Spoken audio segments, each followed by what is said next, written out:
So waxaad rabtaa inaad bilowdid blogging inaad bilowdid markaad rabtid ugu horreyn waxaad u baahan tahay website aad ku qortid oo aad kusoo bandhigtid posts. Website-na si aad u samaystid ugu horreyn waxaad u baahan tahay domain name iyo hosting ayaad u baahan tahay si aad website u samaysatid. haddii aan ku sharxo adoo ku wareerin, domain name micnaha waa magaca website-kaaga. tusaale, hadda website-keena magaciisa waa fursadkaab.online. domain name-ka waxaa la isku dhahaa fursadkaab.online, waa magaca website-kaaga. tusaale kale, google.com waa domain name-ka website-kaaga. dadka si usoo booqdaan waxay u baahan yihiin linkiga ama domain name-ka inay yaqaanaan kadib ay soo booqan karaan. hosting-na waa meesha faylasha website-kaaga la dhigayo. website-ka markaad samaynaysid waa faylal ayuu kooban yahay, qoraallo iyo muuqaallo iyo waxaas kooban yahay. meeshii la dhigi lahaa, computerkii la dhigi lahaa oo dadka ay kasoo booqan lahaayeen, markay dadka soo booqdaanna loo fasaxi lahaa ayaa waxaa la dhahaa hosting. shirkad ayaa bixiya, waa la kireystaa sanad iyo bilow waa kireysan kartaa. domain name-kan sidoo kale waaye, sanad ayaa la gataa. marka muuqaalkan waxaan kugu tusi doonaa sida aad u gadan kartid domain name iyo hosting-ka ugu fiican. ugu horreyn, waxaa jira shirkado badan oo bixiya domain name iyo hosting-ka. haddii aad sanad la gadanaysid, domain name-ka free badana lagu siinaa, saas la soco. marka shirkadda aan maanta ka gadanayno hosting-ka waxaa loo yaqaanaa Dreamhost waa hosting ka mid ah hosting-ka ugu fiican. kuwa kale waxay ugu fiican tahay unlimited traffic waaye, unlimited storage waa sidoo kalena free domain kugu dare oo sanadka ugu horeeya ah. waxyaabo badan ayay kuwa kale ugu fiican tahay. marka haddii aad u baahan tahay linkiga waxaad ka booqataa description-ka ayaan dhigi doonaa. affiliate waaye, linkigaas description-ka yaalla. haddii aad ku gadatid hosting, affiliate waaye, waxaa ku heli doonaa commission, lacag fiican ayaa ku heli doonaa. so koorsiga free waaye, kaliya waxaad samaysaa affiliate-kaas isticmaal. taasina waxay noqon doontaa dhiirigelin aan u gudagalno muuqaalkeena. so si aad u gadatid, ugu horreyn waxaa ku dhufataa linkiga description-ka yaalla, kadibna waxaad tagi doontaa page-kan. markaad tagtid waxaad ku dhufataa wordpress meesha ay ku qoran tahay hosting 2.59. meeshaas ku dhufo, kaliya ku sii, kadibna waxaa kusoo bixi doono page-kan kusoo bixi doono. page-kan markuu soo baxo hoos u bax, waxaad samaysaa balaniska. haddii aad u baahan tahay 1 year, 3 year iyo 1 month direct waa ka dhigi kartaa. hosting 1 year haddaad gadanaysid, domain-ka free ayay kuu siin doonaan.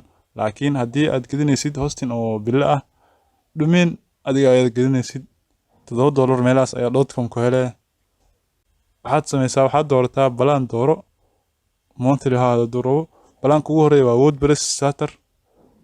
one website ayaa lagu host gareyn karaa, hal website. haddii aad sanadla gadanaysid sidoo kale domain free ah hele.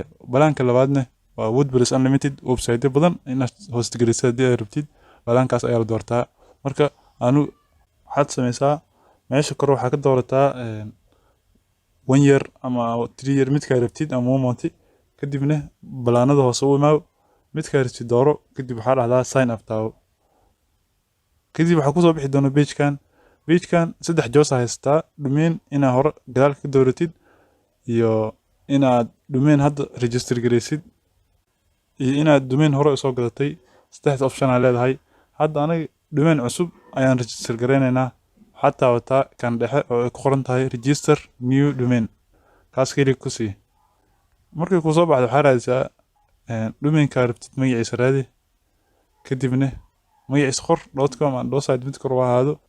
kadibna waxaad taabataa search-gaas meesha buluuga taabo. markaad taabatid, domain-ka hadduu available yahay uu kusoo baxaa. haddii aad sanadle aad tahay 0 meeshaas waaye, adkaas taabo. adkaas markaad taabatid waxaa kusoo baxaya meeshii aad lacag ka bixi lahayd. credit card-kaaga ama paypal-kaaga labada midka haystid geli. credit card-ka information-ka geli, kaarka magaciisa iyo haddii ahaan leed waxyaaba dhan adaa laga baahan yahay inaad buuxisid. meesha ugu horeysa kaarka magaciisa geli, meesha labaad kaar nambarka geli, masar kaarka ay nambarkiisa, meesha saddexaadna waa waqtiga uu dhacayo, gadaal ay ku qoran tahay masar kaarka ama afka hore.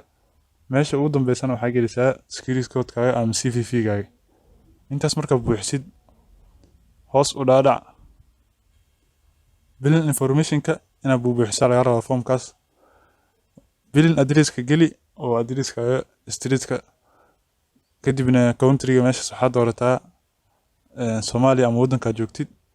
meesha saddexaad waa province-ga ama gobolka aad joogtid dooro, Banaadir city sidoo kale Muqdisho ayaad geli kartaa. postal code-kana waa number waa isagana waddanka aad joogtay ku xiran tahay. Muqdisho haddaad joogtid waxaa ka dhigi kartaa 252. kadibna waxaa buuxisaa qoraalkaas yar oo verifying-ka ah buuxi. meesha saddexaad u imaa, meesha saddexaad waa account information-ka waaye, account-gaaga ka maamuli lahayd waaye. waxaad gelisaa meesha ugu horeyso email address-ka geli, meesha labaad first name-kaaga gelinaya. haddaad rabtidna Google-ka waa isticmaali kartaa si ay kugu fududaato. meesha saddexaad waxaa gelisaa last name-ka, meesha afraadna waxaa gelisaa phone-ka. intaasna inaad buuxiso adaa lagaa rabaa, buuxi easy waa waxaan. meesha saddexaad u imaa, meesha afraad aa dhihi lahaa waxaad sameysaa options-ka waaye. meesha ugu horeysa tigaa saaran, tigtaas waa protection-ka waaye, muhiim waaye. haddaad lacag hayso waa iska digi kartaa, laakiin haddaad rabtid, haddaad lacag u haystid tig saar. meesha oo labaad tig ha saarin haddaad rabtid. meesha saddexaadna waa email-ka, email-kaasna muhiim waaye, asagana sidoo kale tig saaro haddii aad lacag u haystid, waa email muhiim waaye.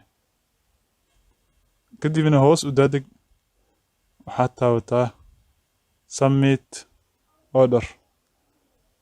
kilig markaa kusii sameeyalayo qalad yar aa dhacay, waxaa sameysaa kor u laabo meesha data oo billing information hoostiisa oo ay ku qoran tahay add to cart-ka. meeshaas add to cart dheh, kuwa qoraalka geli kadibna add to cart, add to cart. kadibna hoos soo bax, waxaad taabataa submit order-ki, meesha haday taabo submit order. wax yar sug, kadib shaashadan ay kusoo baxayso waxaa sameysaa meeshaas waxaa gelisaa password-kaaga, kadibna waxaad taabataa continue, meesha buluug kale ku sii. sidaasna waxaa ku iibsatay hosting iyo domain isla socdo. muuqaal kale ayaan ku kulmi doonaa, waxaa kusoo dejin doonaa WordPress-ka iyo howlihii kale. intaas ayuuna ka ogyahay muuqaalkeena, waa inoo muuqaal kale.